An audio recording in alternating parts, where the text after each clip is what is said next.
Alright, now can you guys hear me? Can you guys hear me? Okay. There you go. Welcome everybody to First Attack. I am James Chen. How's everybody going? Sorry again for the technical difficulties and the sound problems and everything. Sorry for starting a little late. I guess I'm having a little problems with my cables. I have to keep unplugging them until they work. But just want to let everybody know that today we're going to have First Attack. There will be no level 3 focus today. Ultra David could not make the show today, so we're just going to do an episode of First Attack. So today what I wanted to do, normally for the whole season, you know, I've been asking people for various different kinds of emails. You guys probably remember a few episodes ago I did an execution corner. That was one of the things that I had asked is for people to send me their execution things that they would like to do. Also, throughout the entire year, I've been asking people to send me emails about why they think fighting games are hard to play, that they have trouble with when they try to play the game. And of course, there's the standard Ask jchensor segments that, you know, I was hoping that people would be able to send me questions for. And those are questions that could basically be about anything. And basically today, by the way, if you still want to send more stuff for Ask jchensor, Execution Corner, or what makes fighting games hard, make sure you send that to UltraChenTV at gmail.com with the appropriate subject line of Ask jchensor or Execution Corner or what makes fighting games hard. And you can go ahead and send me that information. And what I'd like to do with that information is last season, I tried to answer everything I could as directly as possible. A lot of the what makes fighting games hard emails that I'm getting, I'm actually using them to help me determine what lessons I'm going to do, what kind of contents we're going to do. But today, I actually did want to do an Ask jchensor segment as well as Execution Corner if I have time. But before I get there, hang on one second, guys. Before I get there, what I actually wanted to do was address an issue that I had basically from one of the Ask jchensor questions here. So let me see if I can get to this one here. So I got an email where, I mean, this isn't the main point of his email, but it kind of stirred something in my head that I really wanted to talk about, and I don't feel like I could have spent an entire episode talking about this, but you know me, I ramble, so we'll find out if I do spend an entire episode talking about it. But basically, he was talking about how difficult he has of a time trying to approach his enemy, and he has a hard time getting in to land his combos. So he basically says he knows his combos, and but he never has a chance to use them because he can't get close enough to land something like, you know, crouch light kick or start his mix-up game going. So he just ends up jumping at his opponent too much and getting anti-aired and blah, blah, blah. And in short, he summarized it by saying, how can I get in range of my opponent to start a combo without getting poked? Without getting poked, zoned out by projectiles, or just, you know, making predictable jumps and getting anti-aired as a result. Now, the thing that I want to point out from this email that I actually found that stood out to me was this concept of combos. And I may have to do, you know, a full episode on, you know, exactly what combos are and all that stuff like that. But, you know, just for the people who might not be aware, who are just starting into fighting games, combos are important in fighting games. Basically, what a combo is once you start hitting the opponent, they can no longer block. So if you have a particularly long combo, you can just hit them with a sequence of moves that after the first move connects, the rest of it cannot be blocked, and the whole thing will connect, and you will take as much damage as the combo produces.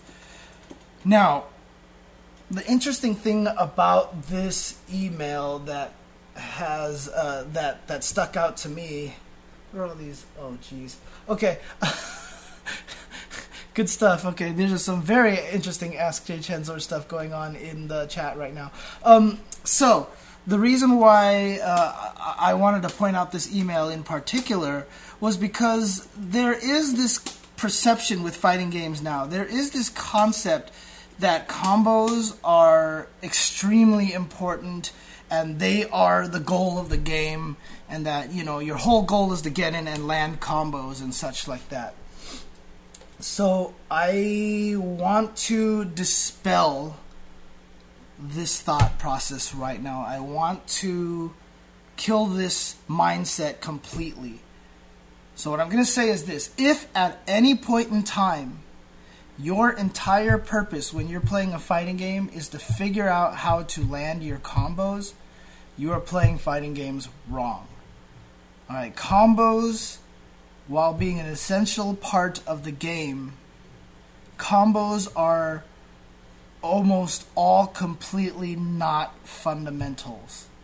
You know, a lot of times when you hear people talk about, like, oh, Alex Vai has great fundamentals, John Choi has great fundamentals, Justin Wong has great fundamentals, a lot of that really just means that it's everything that, you know, is core to the game, and honestly, combos are not core to the game. So the one thing I really want to say is that you have to think of combos almost as if it's like icing on the cake. Really, you care about the cake, and all the combos is just everything that makes it all, you know, that makes it sweeter and nicer looking, right? And obviously, combos are important, okay?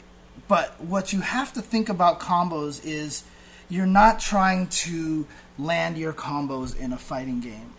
What you're trying to do is open up your opponent and land a hit. This is your whole purpose in fighting games, is to land a hit.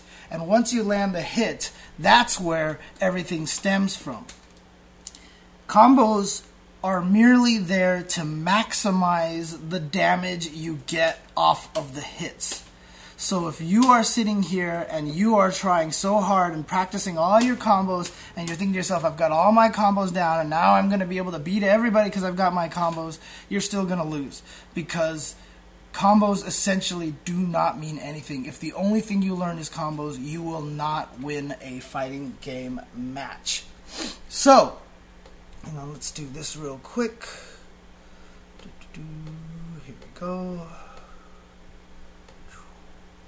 Alright, so here we go. So I'm going to just say this right now.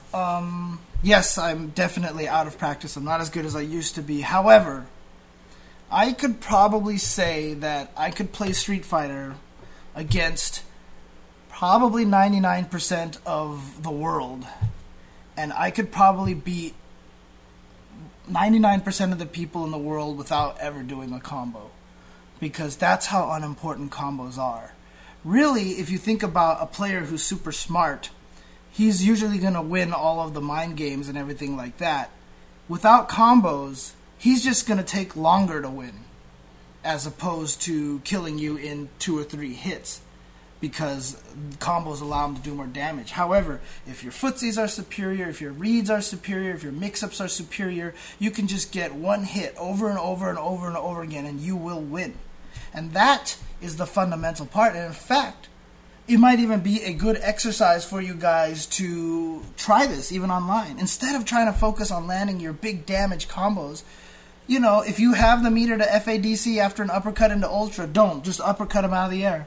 Or just uppercut FADC, and if you actually hit him, don't do anything with it, but you're just using it just to save yourself from uppercuts and such. Because honestly, combos are only, like I said, icing on the cake. They are an extension of what it is that you are doing in a game. So if your whole goal is to try to get in on the opponent and land some sort of fancy combo, then you are going to get beat up. You see Vi do that combo with Ryu a lot. He gets in a lot, and he lands this and actually wins a bunch of matches off of this particular combo. And so you're saying to yourself, how can you say combos are not important? Are you crazy? I've seen Vi win so many times off of that. You know what? That combo has nothing to do with the reason why Vi wins. Instead of concentrating on the one time he lands this crazy combo, watch how many times he hits you with low forward EX Fireball. Just watch how many times he hits you with low forward fireball. In fact, just watch how many times he hits you with low forward. He just walks up to you, and he's so good at getting you to whiff moves or just get you to twitch and stand up and hit you with low forward. Vi's skill is hitting you with the crouching forward, aka medium kick. The crouching medium kick is where he excels at. That is his skill. That is his talent. So when he's playing the fighting game, all he really knows is that this is a very powerful weapon. It hits low, reaches far, hard to punish on block, and leads into a lot of damage and such. So he knows how to land this move. And when it comes down to the very end of the round and he needs to make that big comeback and he sees he has 3 bars so he can do this combo, he's not sitting here going, how am I going to land my combo? He's thinking to himself, how am I going to land my low forward on the opponent like I always do, like I already do? So he's not focusing on the combo, he's focusing on that fundamental level that he's always been good at. So do not think of it that way. Like, for example, here, if you want to land uppercut FADC into Ultra, you're just going to... You don't want to sit here and go, oh, I want to get in as close as possible and land uppercut and FADC it, right? What you want to do instead is you want to figure out how to make sure that uppercut connects. If you're playing against a good opponent, he's going to see you have 2 meters, he's going to see you need a comeback, so you're going to dash forward and throw him. And then you're going to walk up, and then you're going to throw him again. And now you're going to delay a little bit and then uppercut FADC into Ultra. And you'll see a lot of top players do a lot of these kind of things. The point is not landing the combo. The point is making sure that the enemy is going to fall for your mix-up and get hit by the move that starts the combo. And that's how you really have to think about it. Even when you play Marvel, everyone thinks, oh, well, obviously Marvel, it's so important to land the combo. You know what? When I play Marvel, when I go into training mode and I mess with all the different combos that I want to learn, yeah, I love execution, right? I love doing Marvel combos. So I'll just do the same combo 19 times in a row because I love combos as much as the next guy. However, the one thing that you have to do is make sure you practice those combos in as many starting situations as possible. So, for example, at one point in time, I was using Nova, right? So what I learned to do was figure out my combos after a throw, figure out my combos after an anti-air light punch, figure out my combos if I hit him with a crouching M, figure out my combo if I hit him with an overhead, a towards H. So you have to learn all these situations, or even, have the computer jump straight up and down a bunch of times and do a box jump H with Nova and make sure you can get the combo off of that. Get an air throw and get the combo off of that. It's not about doing the combo. It's about figuring out how to land your initial hit. And all you're really trying to do is train yourself, train your muscle memory, and train your brain so that when you land those specific hits, you are comfortable enough and confident enough to transition into those combos. If you sit there and practice Nova's combo off of crouching M over and over and over again, crouching M, crouching H, launch, blah, blah, blah, and you have this super fancy combo, when you're in a real match and you somehow hit the opponent out of the air with a standing L, you could do the exact same combo after that. Standing L, standing M, launch, go up into some combo, right? But now the problem is you're not used to it. Your muscle memories are not there to be able to do this combo in those particular situations. So what ends up happening is you end up dropping the combo, right? Players who are good, such as Filipino Champ, you can see it. They practice how to land combos in every given situation. That is why when you watch them play, you can see them convert hits off of random hits so much. One of the things I've liked to start paying attention to when I watch Marvel now is not dropped combos or whatever. I like to pay attention to converted incidental hits. A lot of Chris G. Okay, let's talk about Chris G. Probably one of the most brilliant guys at doing this. He's played Mora Doom so much that he has gotten so good at whenever he hits you with Morrigan, he knows the timing of when Doom's missile is coming in, that he's able to convert that combo into a full Morrigan combo regardless of when the missiles are going to connect. He'll do some combo and he knows the missiles are going to come in, and oftentimes the missiles can ruin your own combo because you'll launch someone and super jump, the missiles hit him and you fly past him because the launcher doesn't bring him as high up anymore and such. But if you watch Chris G play, watch how often he takes into account his own missiles. And see, this is familiarity. It's not about landing Morrigan's combo, it's about converting off of it and getting that first hit, and once he does, he's able to adjust off of that. That's actually the more important part. So, I do these execution corners. We get all hype when we see crazy combos when I do commentary. And you know what? I'm to blame for this as well. Because when I do commentary, I'll say things every once in a while. Like you'll see PR Rog play Balrog, which he doesn't do anymore, but if you saw back in the days when PR Rog was playing Balrog, I'd always say if he hit him with jab jab into low sweep, I just basically said this is an essential combo that you have to learn with with Balrog if you want to be a top Balrog player. I've said during commentary before, if you have an ultra meter, you have to look at, so for example, as a Kami player, if you have 3 bars or 2 bars or 1 bar or 0 bars, your goal to make a comeback is to land your ultra in a combo. So you've got to figure out if you can do uppercut FADC ultra, or if you can do EX Tiger Knee dive kick ultra, or counter hit crouch fierce into ultra. So you're trying desperately hard to land the combo. And as commentators, we definitely make a big deal out of combos. Like, let's say Marlon Pie, he lands some of those combos and we just go insane, right?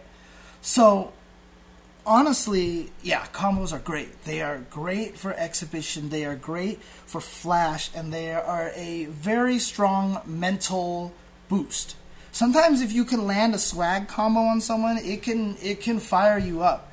It's basically like a momentum shift in something like a basketball game where you get an amazing dunk and all of a sudden your team just goes on a run because you have home court and they're all going crazy and you're just like, yeah, I'm pumped up.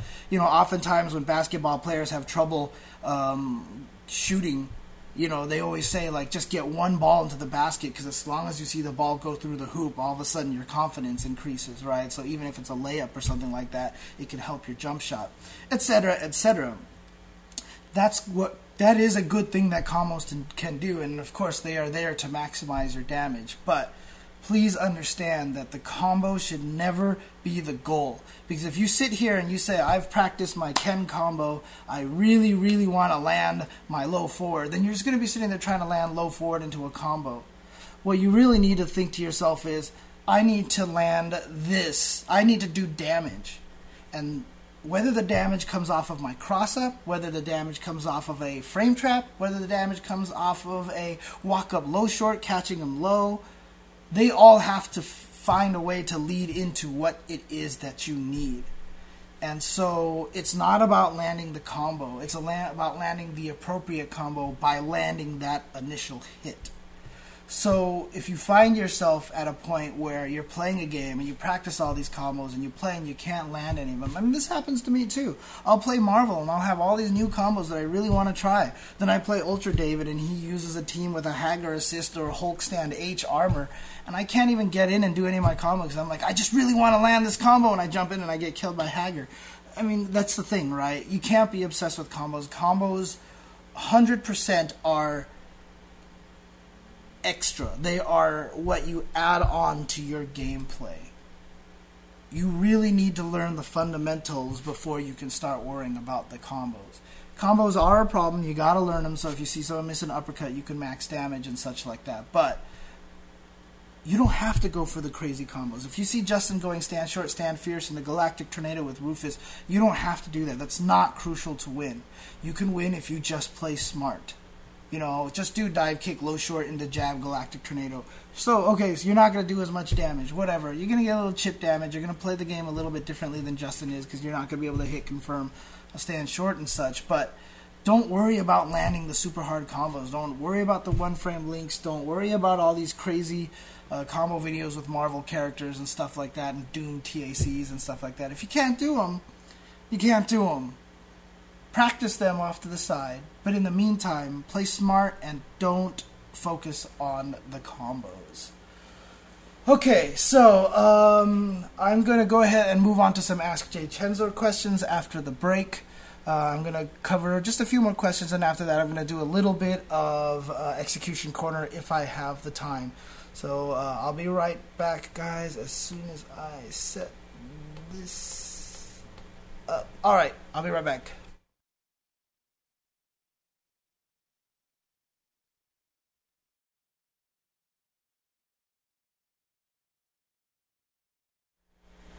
Alright, welcome back everybody to First Attack. I'm James Chen, and I'm going to be going through some Ask jchensor questions. Now, I was seeing a lot of people, I've been talking about how combos aren't necessarily the most important thing.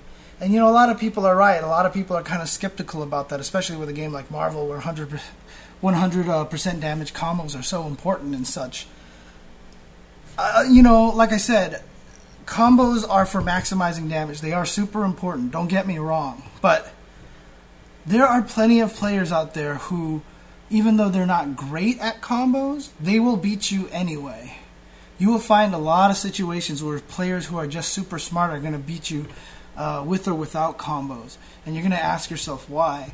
And a lot of times the fundamentals are better. Now, there are going to be players who play Marvel who are just better at combos and don't have as much fundamentals as you, and they will beat you because their combos are really good. That's one of the things about Marvel that is so frustrating for a lot of people, that they feel like they're being beaten by someone they should easily outplay. And that is one of the main reasons why Marvel makes everybody so salty. But overall though, combos are super important. But the thing is, that's not what you should be focusing on when you first start a game. You gotta learn how to find your way in, how to open up your opponent. That's what you've got to understand. If you have all these great combos that start off of like Akuma overhead in Marvel, or a low short from Ryu, or a low short from Guy, and you don't know how to land any of that stuff, it's not going to do you any good. So combos definitely very important, but to start off in a game, that's not what you want to be concentrating on. Yeah, example. That's a great example. Foot dive, right? Get hit by one foot dive and you lose to Dr. Doom because that's the way he works. So, sorry guys, I just had to run downstairs and run back upstairs to make sure the commercial didn't last for 15 minutes. So that's why I'm a little out of breath right now. Yes, I am a gamer. I am completely out of shape. That is the way it works. So, okay. So let's go to some Ask jchensor questions, which I really want to get to. Okay.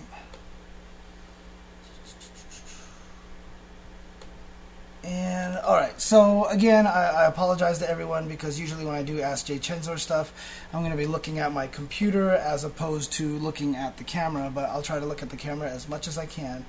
So the first question that I got here is from Robert Carrillo, or Carrillo, I should say. And what he says to me is that he plays AE, but this applies to any game, and he's right. But he says when he looks back at his losses, he has a hard time figuring out what he does wrong, aside from obvious stuff like not anti-airing or throwing predictable fireballs. And he's asking, how exactly does a novice player analyze his own losses? Furthermore, how does one effectively translate this knowledge into a practical training routine and training mode?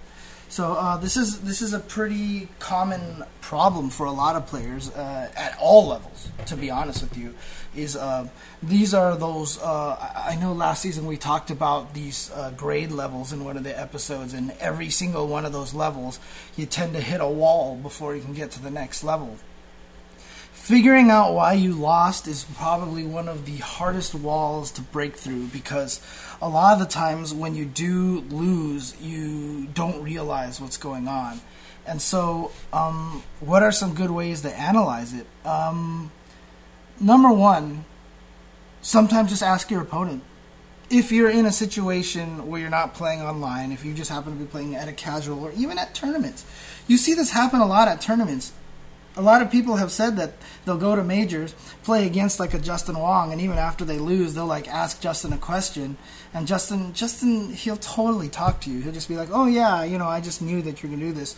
And unfortunately, that's most of Justin's answers, which is, "Yeah, I felt like you were gonna throw a fireball, so I jumped over it and I killed you." Because that's how he operates. Justin Wong, another sample of emotion players. They just feel the situation and it works out that way. But if you do play against someone that you can talk to, or even in stranger situations, ask them what you were doing that opened yourself up to your opponent. Like, what was it that your opponent was looking for? If you are not able to do that, if you are only playing online and such, try to get replays of your matches, honestly.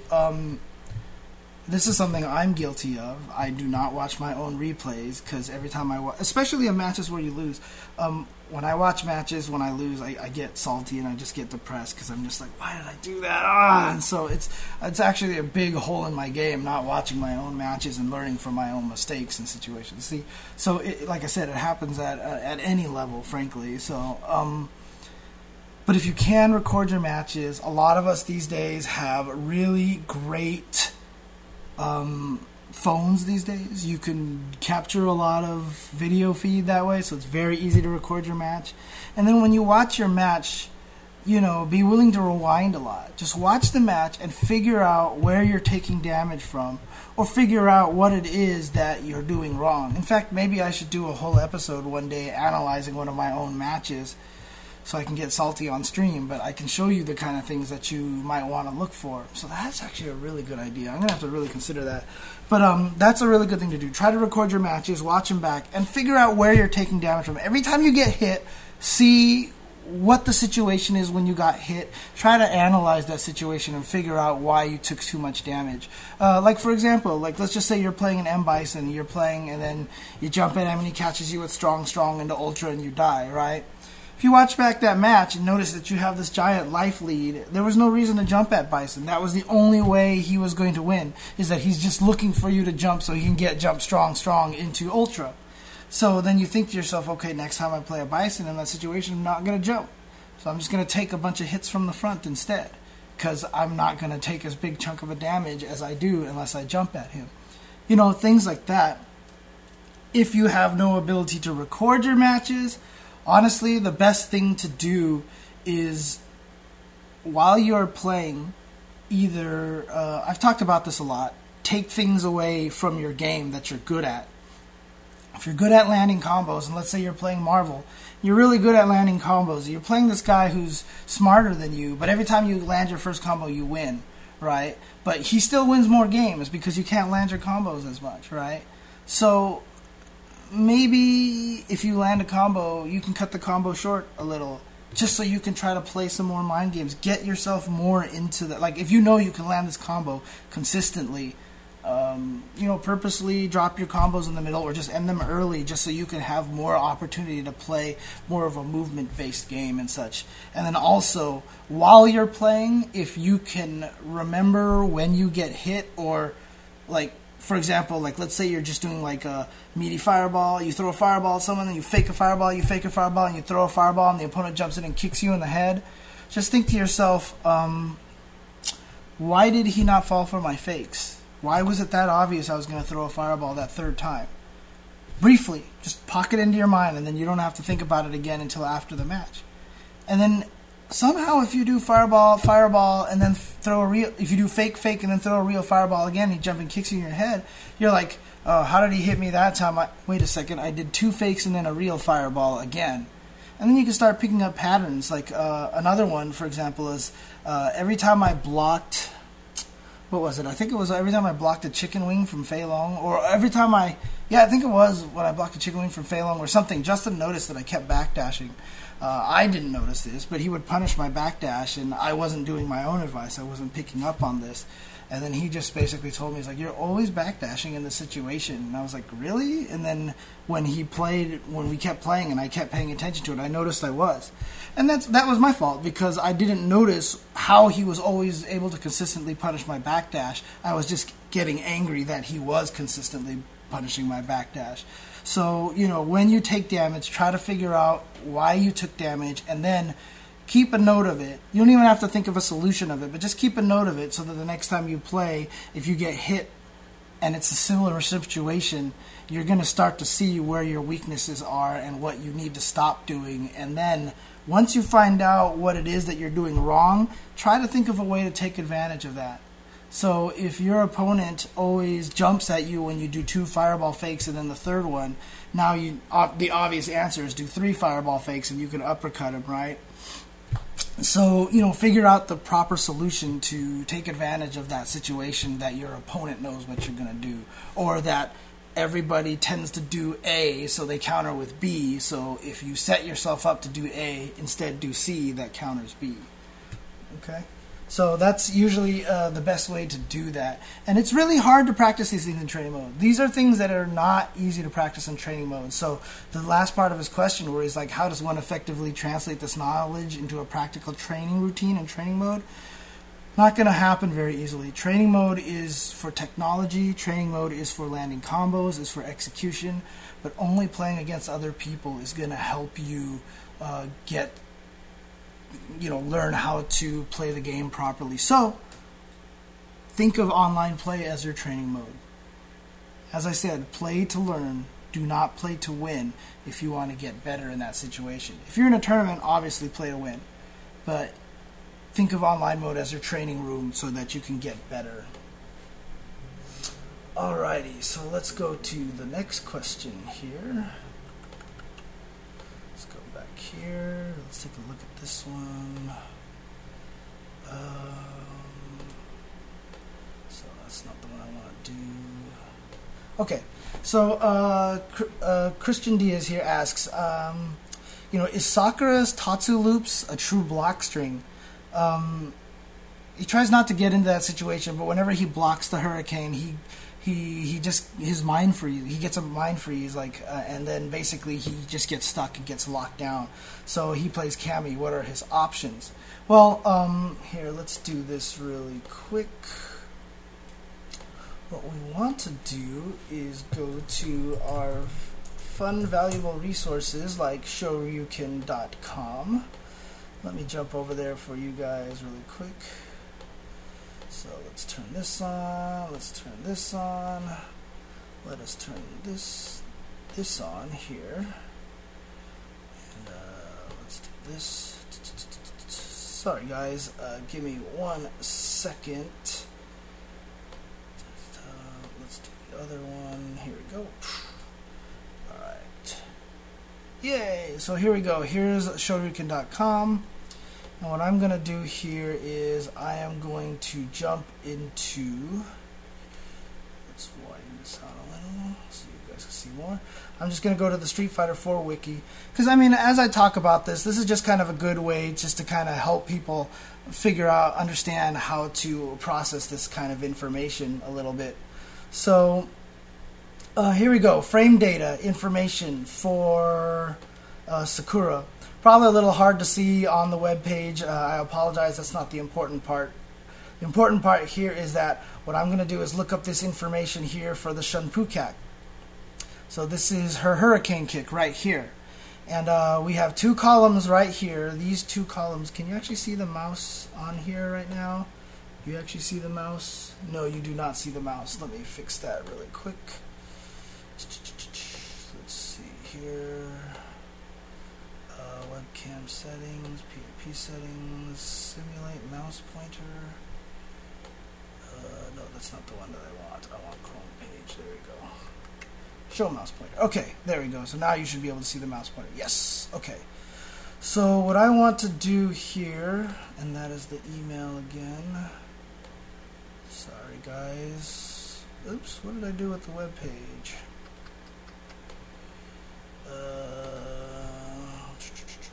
Oh, that's right. Okay, this is what I want to do. Okay, here we go. So what we're looking at are these 2 columns right here. And the main important thing here is to look at advantage after hit and advantage after block. So the right column here is advantage after hit, and the left column is advantage after block.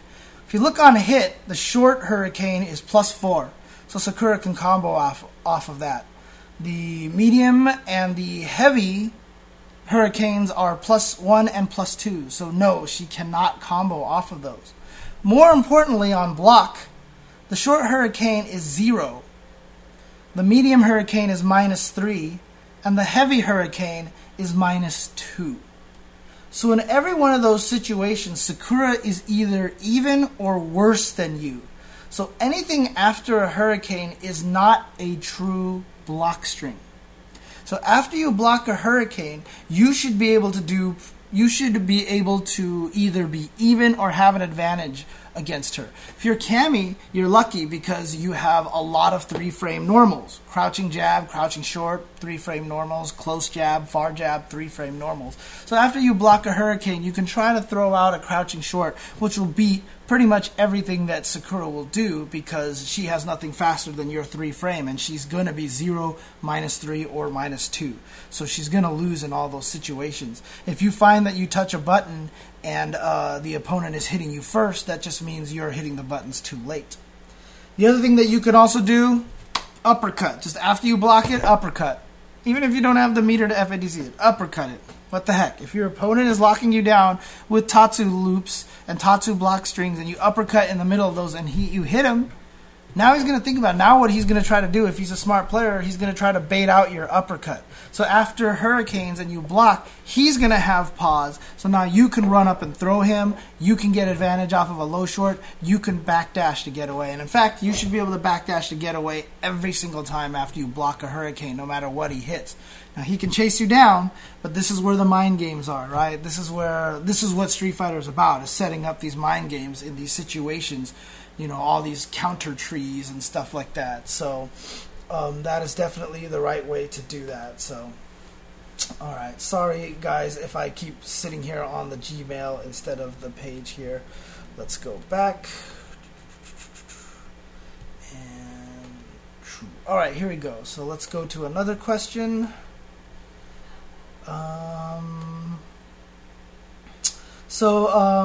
Joe asks, he plays Street Fighter because it's fun, but he considers it fun and he plays it seriously. But the problem is when he plays against his friend, the friend won't take any advice. He just wants to, I just want to play for fun. I don't want to play for serious, that kind of excuse, right? And so as a result, he won't learn. He mashes reversals, gets punished all the time, like 80% of the time, but sometimes he'll land it. And so when he lands it, it makes him think it's okay to mash. And, when he tries to give him advice, the guy won't actually listen to him, or he gives him an excuse that he's actually seen like a pro player do that. And he asks in the end, I don't know if my friend is helpless or if this is common. This is actually a really tough situation because, honestly, your friend is not motivated enough to play this game seriously. And so trying to get him to play seriously is going to be a difficult situation. And a lot of the times the excuses of, I just want to play for fun, whatever, all those things, is because he just doesn't want to put the effort forward into being as good as you are, or he just doesn't think as much as he tries he'll ever get to your level. It's a frustration kind of thing, and really, honestly, what it comes down to is, you either have to try to convince him to see the enjoyment factor that you get out of playing seriously, or he just might not be the proper training partner for you. You might just have to go and search elsewhere because, to be honest with you, if he doesn't like fighting games that way, then that's just the way it works. Now, if he does feel like he wants to put the effort to learn the games properly and play properly, then what you got to do is just, be as encouraging as possible. And, in fact, when you play, purposely take certain things out of your game and train him on certain things. Doesn't even have to be, you don't even have to tell him sometimes. Like, just be like, okay, I'm just going to throw a lot of fireballs at him. I'm just going to play a game where all I'm going to do is chuck Hadoukens at him with Ryu and see if I can get him to start punishing stuff. Because what happens is when he starts jumping over a fireball and he punishes the fireball, then he's going to be like, oh, now I want to learn this combo, so he's going to learn a combo, and then when he punishes the fireball, he's going to be like, yo, I just beat the crap out of your fireball, haha. And what you're doing is you're giving him this kind of level of enjoyment for the game that might encourage him to play a little more. It sounds a little deceitful, and it sounds like you're coddling him in a way, but honestly, that's kind of sometimes how you have to do it. You have to give people reasons to want to play the game. So if he doesn't have the desire to play, then it might just be a lost cause, to be honest with you. I hate that answer because I've run into situations like that, but I mean, that's just the sad truth. Sometimes that's the way it is. So okay, let's go to another question here. James Cooper asks, once you first pick up a fighting game, how do you determine if your character is offensive or defensive?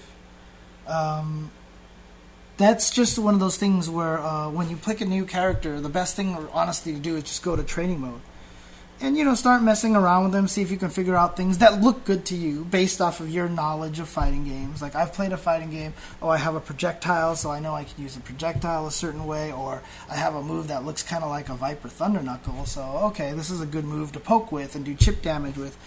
Come up with theories and stuff, and when you start playing with them, honestly, you'll start figuring out whether or not the character's defensive or offensive just by continuing and playing them. If you find every time you attack you start dying, but if you sit back and play very defensive, you start winning, then that means your character's defensive. Or if you find your character getting rushed down and you can't keep the opponent off of you, but once you get in on them, you can destroy them, that means your character's offensive. Also, you can look at little things like speed, speed of your character, how much health your character has, all sorts of little other clues. But honestly, without any information, outside information, the best way is honestly just to play the character, formulate a game plan, and just start figuring out if it works or not. These days, the easiest way to find out is just go watch match videos, because there's no fighting game out there that doesn't have match videos out there. And there are people out there who are super good at fighting games, and they're able to figure these things out just by looking at the character archetype. They could just look at the moves and go, okay, you know what? He's going to be most effectively played like this, so I'm going to play him like this. And they'll probably be like 70% correct. Watch match videos, see how they're playing it, and see how they can figure it out. This day and age, a lot of old school players always say, like, we encourage you to figure things out yourself. These kids are spoiled these days. They've got YouTube videos and all these forums and strategy guys. They can't figure anything out yourself anymore, blah, blah, blah. Hit you with the cane and stuff like that. But honestly, other sources of information are super valuable. And not all of us have the time to sit here and learn how to play a game, by sitting there and spending years and years on it like we used to. So it's just a different day and age. So go ahead and try to get some more information, from other sources. That's okay. Otherwise, like I said, you can figure it out if you play it enough and kind of just understand how fighting games generally feel. Okay, so I'm going to do a couple of Ask jchensor questions really quick. Let me see. Okay, this is actually a really cool question. I really like this question. Swing here, I'm assuming that's his nickname, Swing Kiss here, asks, he lives in Las Vegas, and he's really considering going to EVO this year. And the thing is, he's married, he has a family, and he's actually wondering, is EVO a good event for families, for kids? Is it okay to bring kids there to this event, and will they enjoy this kind of situation? And to be honest with you, the answer is absolutely. True story. Last year, there was a mother who brought her kid to EVO, and it was because this kid, that's what he wanted for his birthday. honestly, he just said, for my birthday, I want to go to Evo. And the father didn't want him to go, didn't think it would be appropriate, but the mom said, you know what, let's just do it. And she brought him there, and seriously, he had the time of his life. I mean, I had this conversation with his mom, and he loved it. He enjoyed every minute of it, and it was super exciting for him. Now, obviously, you know, you're going to get a lot of salt. You get a lot of people swearing. You get a lot of really sketchy people from time to time and stuff like that. But you know what?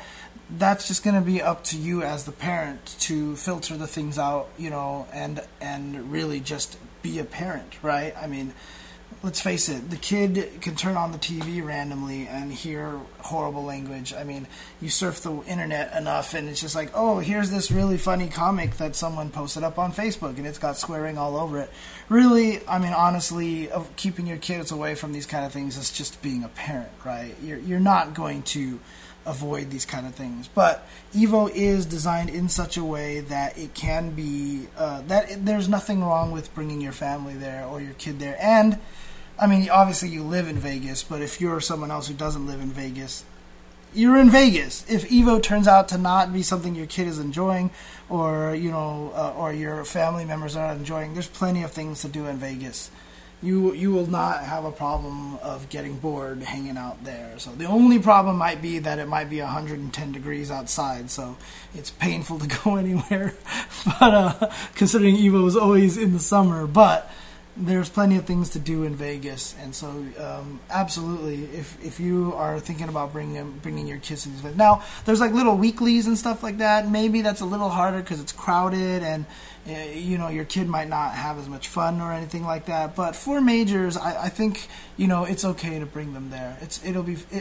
And it also depends on the major too. Like CEO, I would say is okay, but I know like a lot of the Big E tournaments, for example, like Winter Ball this past weekend, have a very much more old school arcade kind of, very, very boisterous kind of environment. So it's probably not as appropriate to bring into that kind of event. But I think Evo would be good enough. So, okay. Seeing some of your guys' comments in here. You guys are funny.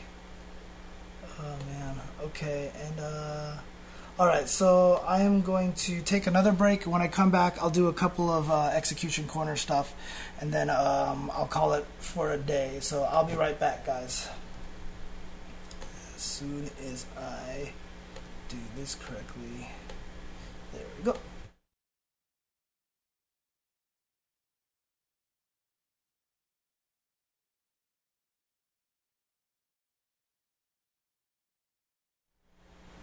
Alright everybody, welcome back to First Attack. Do I not have the game audio going in here right now? Oh, I guess I don't have the game audio going in there. Interesting. Okay, so I'm going to do a little bit of Execution Corner here for about 15 minutes and help some people with some stuff that they've been having trouble with. So let me go to my emails again. Interestingly enough, one of the things that I've gotten 3 emails about is super jump canceling, not even with Viper, but with Ibuki, learning how to super jump cancel into her Ultra. So what I'm going to do is try to help people with that. For those people who don't know, the way this works is that when you jump, your character is actually still on the ground for about 4 frames. And if you do a special move, if you finish a special move in those 4 frames, you're going to come out with the special move anyway. So if you look at my inputs on the side here, so like watch my inputs here, I've gotten to up forward and hit kick, but I still came out with the special move instead of jumping. And that's because I did the special move in my pre-jump frames. Now this is how you are able to cancel into Ultras with Viper and Ibuki, who just happen to have high jumps, because they can actually cancel into a high jump. Because the high jump is just a special move, right? So, for example, I can just do crouch medium punch into high jump. I can do light kick, medium kick into high jump, right? So if you combine these two concepts together, the high jump has a few more pre-jump frames, might be 5 or 6. I'm not 100% positive. I could look it up, but it's not the important part right now. Is that I could cancel I can cancel a normal that's normally cancelable into a special move into a high jump, and then in those pre-jump frames cancel the high jump into an ultra, which is going to be difficult for me in this position here. Oops. Let me see if I can do this. I just did it earlier. And this is going to be the cool part. Well, let's do it off of crouch strong because it's much easier off of crouch strong here. I'm doing it too fast, okay. Awesome. Let's see. Well, okay, so right now, we're not doing this right now, so it's not happening. So let's figure out why this isn't happening here. The important thing is we need to make sure that I'm even super jumping at all. So what I'm doing here is doing a crouch strong into double fireball, and in the last one, I'm actually ending at up forward. Now see, you can actually see if I'm not canceling into the jump just like this, that means I'm doing it too slow. I actually have to make sure that I'm super jumping. If I don't do that, see what's going to happen is you're going to think you're messing up every time because you're like, I'm doing EX uppercut. Man, why can't I get the ultra out? I swear I'm doing this right. But really, it's not the ultra that you should be thinking about. It's the high jump that you should be thinking about. If you're not high jumping, then you're not doing this right. Right? So there you go. So once you figure out that you're not high jumping, this is where you actually need to figure out how to fix this problem. So what I figured out here, so normally the way I do super jump combos, super jump cancel combos like this, is this a bufferable move? That's not a bufferable move. The way that I usually do it is that I do a quarter circle motion and then another quarter circle motion into up. So what I'm trying to do is quarter circle into up. And what that does is it lets me high jump cancel the crouching strong. But what I've figured out here is that it's too hard to make sure I finish the second quarter circle forward motion in time to actually cancel the bufferable window on this. You see, I'm trying to do it, so I'm trying to do one quarter circle forward and then another quarter circle forward that ends in up. So I'm trying to do this as fast as I can, but it's just not happening. I can't do it, so I have to do it super fast, and even then it's super hard to do. So what I'm going to do right now is instead I'm going to tiger knee the first quarter circle forward. Oh, and by the way, for those people who don't understand why it's called tiger kneeing a move, the original tiger knee motion, which has now been changed to uppercut plus kick, the original tiger knee motion from Champion Edition all the way through Super Turbo was down towards forward into forward flip. It was those four. It was basically down, towards, forward flip plus kick. That's how you had to do the tiger knee before. And so doing this trick is known as tiger kneeing something. So what's going to happen is it's really easy for me to do a crouch strong into a high jump if I just tiger knee the first one, because if you just do the tiger knee motion, you notice that you're inherently doing a down up. So I'm hitting down towards and high and up forward. That's just inherently going to make me do a high jump. So if I do crouch medium into a tiger knee motion, I get my high jump exactly as I want. So now what I'm going to try to do here is do the second quarter circle forward plus 3 kicks fast enough so that I don't actually leave the ground into ultra. Now if I come out with an EX uppercut like that, it actually means I'm doing it too fast. I'm not giving her to start her high jump. The high jump has less priority than the uppercut. So if I actually do the code too fast, what happens is Ibuki's still on the ground, she's still doing a crouch medium punch. It's registered both the high jump and the uppercut code at the same time. And because the uppercut code takes priority over the high jump, she's going to end up doing a uppercut instead of the high jump. So what you're going to want to do is slow it down a little bit. So that was still too fast. There you go. So I slowed it down a little bit. I delayed the 3 buttons a little bit, and that's what allowed me to do it, because I have to make sure she jumps. See, the hardest thing about this is when you do a high jump, you know, she has, off of the low medium punch, do you notice there's that little delay afterwards when I hit him? Like I hit him and then I try to high jump. You can see there's this, after the hit stun, there's this little delay before she actually leaves the floor. That's what you want to make sure that you allow to have happen. So what you're trying to do is take advantage of the fact that there is this concept of window for a special move.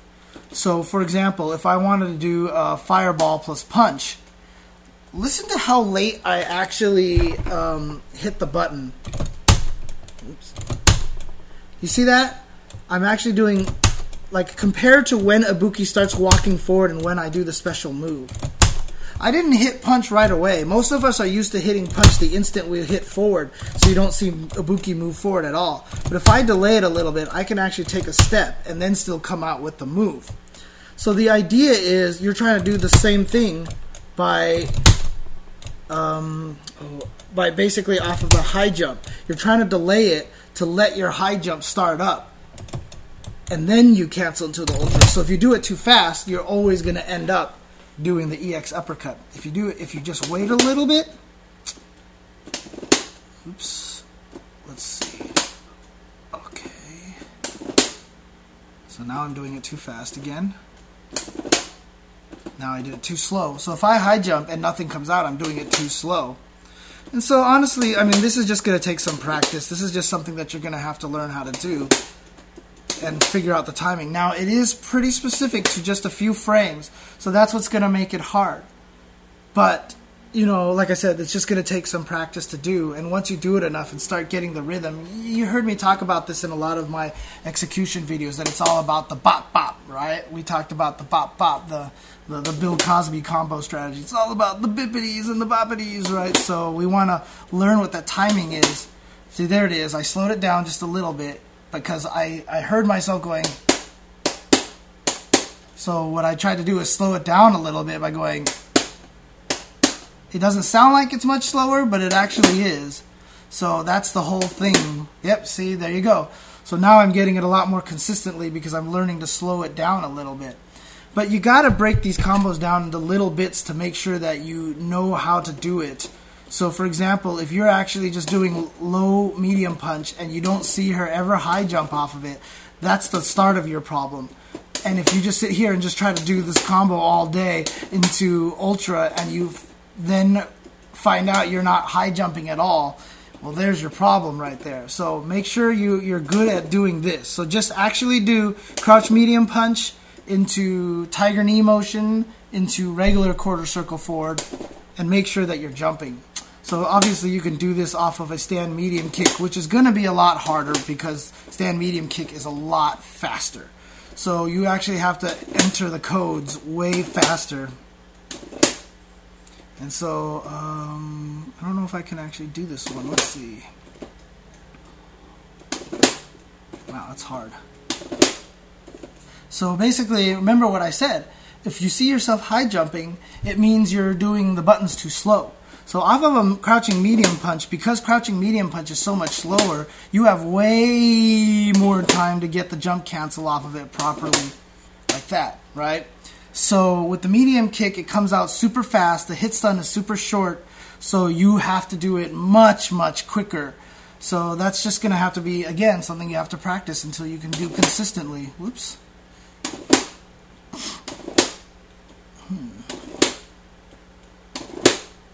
Actually, because this one is so much faster, I think doing the tiger knee motion on the first quarter circle forward is the wrong way to go.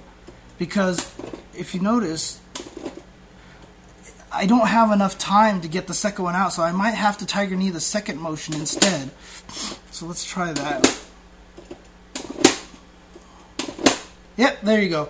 So you actually have to tiger knee the second motion to do it off of the stand medium kick. Now, this is how I'm finding out that I need to do it. This is not necessarily how you have to do it, but you can kind of get an idea now that you can kind of fudge around with combos and figure out how to do it properly.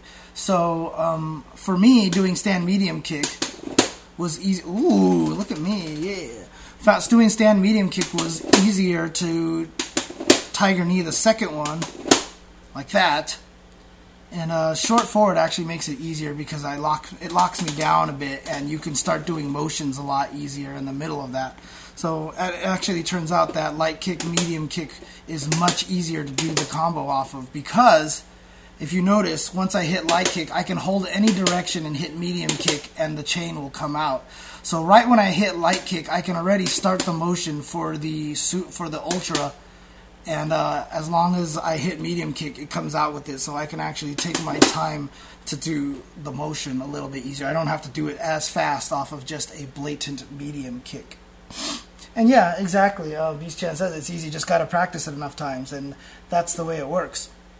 And yeah, I thought I had the Tiger Knee the second motion as well, but for some reason on Crouch Strong, I actually found it easier to Tiger Knee it on the first one. It's really interesting, but you know, again, that's just how it is. That's just you figure out the best way for you to do it. Some people may Tiger Knee the second motion, but for some reason I find this easier to do by Tiger Kneeing on the first one. That's just the way it works, right? I mean, find what's comfortable to you. There's no right or wrong way to do it, as long as you can keep trying to do it consistently, right? Look at this. Look at this. See, now all I'm doing is just sitting here practicing and getting it a little bit more consistent. So that was a really super popular one that I got. A lot of people asked me about that one. Another one that people asked me, let me see. I don't know how you do that kunai loop. I wonder if there's just a way to... No, that's interesting.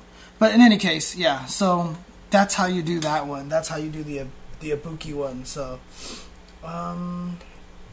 yeah, damn straight I'm feeling myself on that. You saw how bad I was at first. But see, you guys don't know. Maybe I was swindling you guys. Maybe I practiced a bunch and got really good at it and was messing up on purpose. You don't know. It's the mind games. It's the mind games, man. It's the mind games. All right, let's see. What else do I want to see if what I can do here? Let me see. Ooh, that one's going to be tough. I'm going to save that one for when I have more time. All right, let's do this one right here. Someone was saying with Ryu, he's having trouble doing focus attack dash into solar plexus strike with Ryu. I do believe that is one of the trials, if I'm not mistaken. So what I'm going to do then is beat up on that's not Dan. I'm going to beat up on Dan.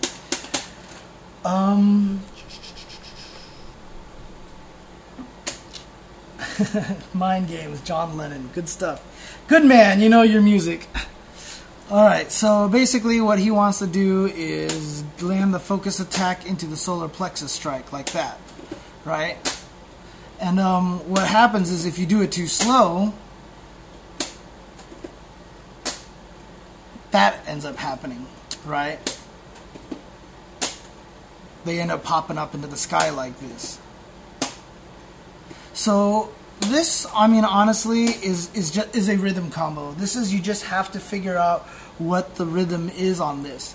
So a really good way to learn these kind of things, to do combos, is, like I said, timing is everything with combos. So if you really want to kind of learn this, so one of the things I will tell you about focusing is that the dashing off of a focus is ridiculously lenient, okay? I'm pretty much dashing right when I let go of the buttons. And he's just gonna dash automatically. Like, seriously, listen to me hit what time I hit the tapping. See that? Like, I tapped so early. See, I'm tapping before the move even makes connect, right? So that's a way that you can guarantee that you're gonna dash the soonest possible. So that's one thing that's really good at. And then once you actually start doing that, you can do things, for example, like hold down and watch Ryu crouch. Focus attack dash forward, hold down, watch Ryu crouch. Watch Ryu crouch. So if you kind of learn this rhythm here of when Ryu crouches, crouch. Crouch. Crouch. So what happens is now you just hit towards hard punch instead. So where you remember that you would see him crouch, that you can do that. And to be honest with you, another way that helps is you can actually plink in this situation. This is a plinkable situation. So just plink. So plink hard punch into either of the other punches or even any of the other weaker kicks. And because it's a hard punch, you can triple plink this one, which makes it even easier. So that's the easiest way to do that. But if you want to practice the timing on that, use the jump, use the crouch, and that way you can get a good idea of what the timing is for everything. So honestly, that is, it's just a rhythm combo here. And then he also asks, uppercut, FADC, ultra. This is a common issue problem here where people have trouble getting the ultra out. And I've gone through this in a couple of the execution episodes from the previous season. To be honest with you, the thing that I've recommended is in those episodes is do not think of everything as separate moves. What you want to learn how to do is just try to do an ultra by dashing forward first. So what you do is instead of thinking of it as tap tap twice on the controller and then 2 quarter circle forwards plus 3 punches, think of it as tap tap into immediate quarter circle forward, right? So you're already on the second tap, already doing the quarter circle forward before Ryu even goes forward. So you blend it all into one motion. You almost make it like you have to dash forward to do the ultra. So the motion for your ultra now is towards 2 quarter circle forwards plus punch.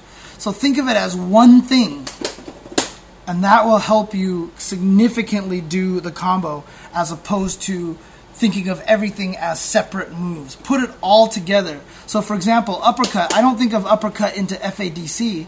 I think of uppercut FADC as one move. I'm just doing uppercut and then tapping the 2 medium buttons. That's just what I'm going to do. That's one move. And then not only that, but I'm going to think of uppercut, tap, focus, attack, dash as one move now. So it's just one motion to me. It's just one motion to me. I don't think to myself, I'm piecing together a bunch of things. It's just one thing for me now. Uppercut, FADC, dash forward.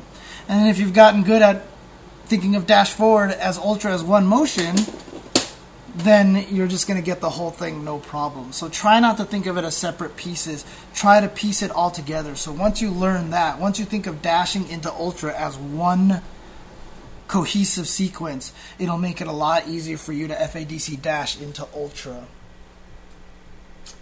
Okay, so let's see if there's any other ones that I want to do here. Let's see what I want to do. There's another Ibuki request here.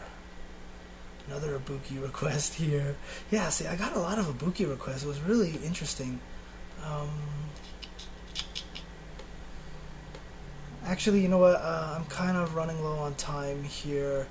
Someone asked me if I could do the run, stop, fierce loop. That's going to take me a while, man. That's because I'm not very good at that either. And, I mean, I can try it right now, but I'm really terrible at run, stop, fierce loops with El Fuerte. I mean, he even said it in his email himself that it took Peru almost 6 months to really get good at it. So, yeah, now I'm just doing this just for fun. I'll try to do this in another execution corner when I can actually talk about it a little bit more. So what is it? How do I run stop? It's, oh, it's this, right? Yeah, that's what it is. Okay, so, yeah. So basically, if I was going to learn a run stop fierce, what I would learn is how to run stop. That's the first thing I would learn. I would not try to learn. There you go. Now listen to that rhythm again. Listen to the rhythm. I mean, take DJ's advice. Your problem is you don't have rhythm, right? So this obviously is a certain rhythm you can hear, right? So what I'm doing is running with the medium punch button, and I'm stopping with light punch. So basically I'm rolling my fingers across all 3 buttons. So I hit hard punch, run with medium, and then hit light punch to stop. So that's going to be the easiest way to do it. Now see, originally I was trying to run stop too fast. So I can't stop that fast, right? So what I learned to do is delay it a little bit. So, see? So now you can hear it's bop, bop, bop, bop, bop, bop, bop, bop, bop.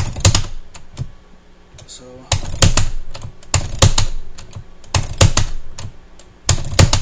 pop, pop, pop, pop, pop, pop. What I was originally trying to do is pop, pop, pop. Not going to work. So now I'm doing pop, pop, pop, pop, pop. right? So once you start learning that, that's when you start learning how to land in another fierce. And whoa. Okay, there we go. So, ooh, this is really tough. I remember it's harder to do on Ryu than it is on other characters, so there it is right there. And so what I'm learning right now is that I can actually piano the run stop into the fierce, almost. So what I'm learning to do now is to do light punch into heavy punch almost instantly. And so, see, this is all I care about right now. But you see how I break these combos down into little pieces. I'm not trying to learn how to do the entirety of the combo all at once, because if that's the case, you'll never figure out exactly what it is you're doing if you try too hard to do the whole thing. So I'm just doing these little pieces right here so I can learn how to do this consistently. And that's really interesting. Do I have to let him run longer? Is that what it is? Can you actually let him run a little bit? No, you can't let him run a little bit.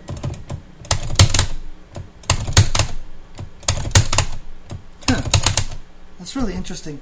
But yeah, oh, someone wants me to try to get 3 hits. Really? You're going to do this to me? You're going to do this to me? God. Man, we're going to be here for days, man. I was never good at this loop. Ugh. Let's see.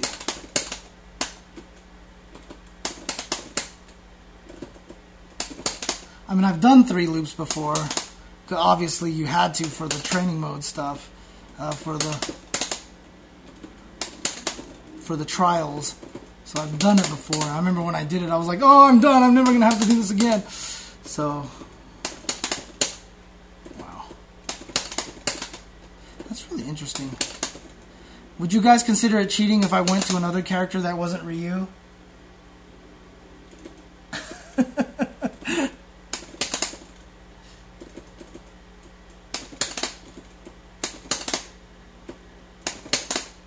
Wow, that's fast. That's what it is. Okay.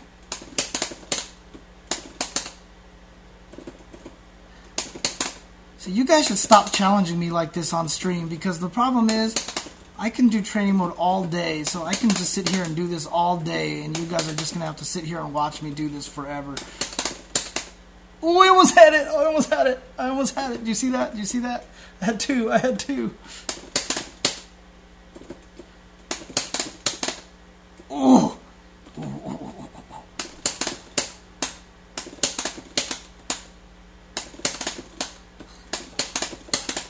Ugh.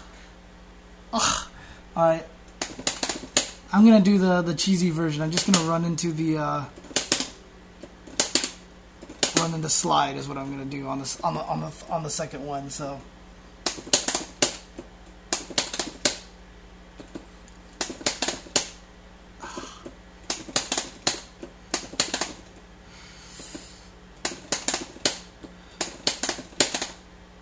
I lied. I really want to do 3.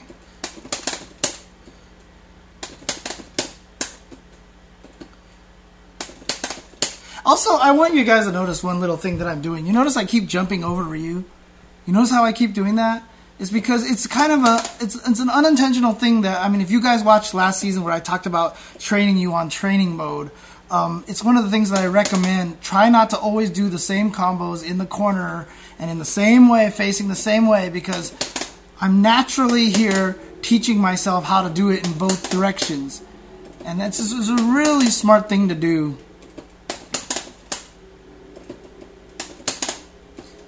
Alright. Okay. It's really interesting. It's funny that it misses Ryu sometimes. I'm trying to figure out what causes that. Is that just running too long or something? So maybe I actually have to stop almost instantly with the run or something.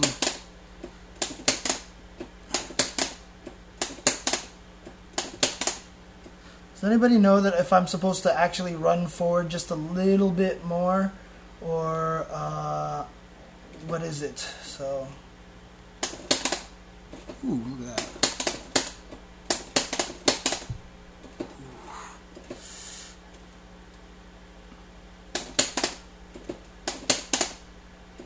Oh, wow, you can run a little longer. Oh, there you go. So you can run a little longer. Oh, okay. Thank you, Narkowski.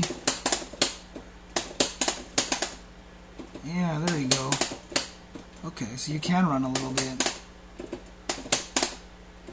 Oh, yeah, look at that. There you, oh, really? Really?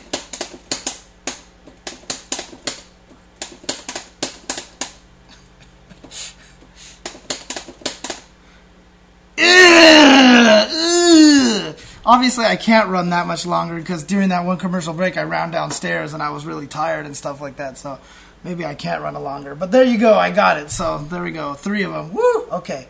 Cool. All right. There, I've done Run Stop Fierce. But I apologize to the guy who sent the email about that. Maybe I'll go into a little bit more detail and talk about my mind process of how I got that to connect next time. But I'm probably going to just stop for the day. I do want to remind everyone, obviously, I'm running a little overtime, and people are probably like, get to level 3 focus. I want to see what David... Well, if you guys don't know already, David is not doing the show today. He's taking a break tonight. So that will end UltraChenTV for tonight. I hope you guys did get a chance. I retweeted it earlier on my Twitter account on jchensor. Vise actually started his own little lesson show. Earlier today, it was a show he tried to do a long time ago called RTSD. And he's doing a little bit of show. He did it earlier today. It was all about footsies, and Vi was trying to teach footsies into everybody. So hopefully you guys caught that. If you didn't, follow Vi's account as well, AlexVi SF4, and just keep track of it when he starts doing these shows. I think he's going to start trying to do them pretty regularly. And man, it's not going to get any better than learning from someone like Vi himself, right? I mean, the guy, he's obviously a legend in the game, probably one of the greatest fighting game players of all time. So definitely check that out when you get a chance. Of course, tomorrow is going to be Round Tuesday. Here, let me put up that slide for you guys. So the Round Tuesday slide. Tomorrow, starting at 7 p.m. on Pacific Standard Time, so 4 p.m. I'm sorry, 10. Jeez, I can't do math. The hell? What is that? That is 10 p.m. on the East Coast. Yes, that is 10 p.m. on the East Coast. Skeets and Keysonic. Skisonic and Key... I can't even talk. I'm so tired today. Sorry, guys. But Keats and Skisonic do Wake Up SRK on the East Coast on 7 p.m. Pacific Standard Time, followed immediately by UltraChenTV, which is myself and David, and then followed at 9 p.m. PST with Cross Counter Live with Gutex on youtube.com/thestreamtv, and then after that at around 10 p.m. you can switch over to twitch.tv/iplaywinner so you can listen to the show That Sucks with Hanzo Gonzo and Harrison SBA. So definitely check that out, guys. It's a huge block of content, great fighting game stuff. And then, of course, Wednesday Night Fights. I think the FGTV is doing the Wednesday Marvel. Thursdays there is the Run Back, and all sorts of stuff. And so lots of good content. And of course, this past weekend was Winter Brawl, so I hope everybody enjoyed that as well. All right, thanks everybody for tuning in to some First Attack. My name is James Chen. Again, if you have some questions, Ask jchensor questions, Execution Corner questions, send them to ultrachentv@gmail.com with the subject line with those words in it, either Ask jchensor or Execution Corner. Or if you would like to help me help you and help teach you how to play fighting games, definitely send an email with what you think makes fighting games hard so that I can help know what to focus on to teach everybody how to play fighting games. All right, everybody, peace out.